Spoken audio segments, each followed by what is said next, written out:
Before we get into question 19, let's talk really quickly about the difference between a clause and a modifier. A clause is something with a subject and a verb. For instance, John jumped. If it has something like a weak conjunction like since at the beginning, it becomes a dependent clause and can't be its own sentence anymore. But nevertheless, the subject-verb combination, John jumped, that's what makes something a clause, something that really could be its own sentence.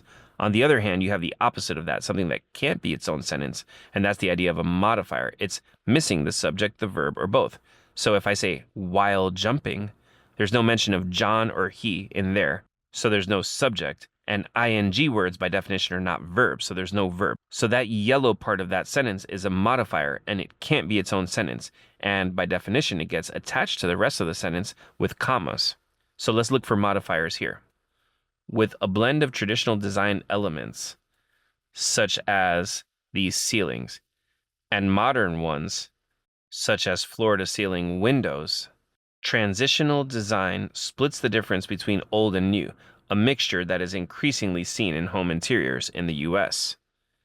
So the independent clause in this sentence is the part that I've underlined. It's got the subject-verb combination. Transitional design is the subject, and the verb is splits. So this type of design splits the difference between these different things. Now, by the way, this part all the way at the end here, that's another modifier. So what I'm saying is you've got 1, 2, 3, 4, 5 modifiers in this sentence. And you've got this single independent clause in the middle. That's the main nucleus of the sentence. So this sentence came here to tell us transitional design splits the difference between old and new. But there's a ton of stuff, a ton of post-it notes stuck all throughout this, with a blend of traditional design elements, such as arched ceilings, and modern elements, such as floor-to-ceiling design.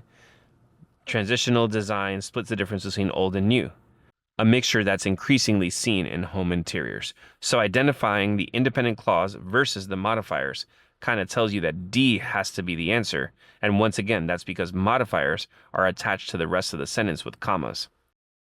Now to discuss A, B, and C, let's talk for a second about special punctuation. You definitely want to know these three definitions. The semicolon is for two independent clauses. For the colon, the first part is an independent clause. The second part is anything that describes the first part.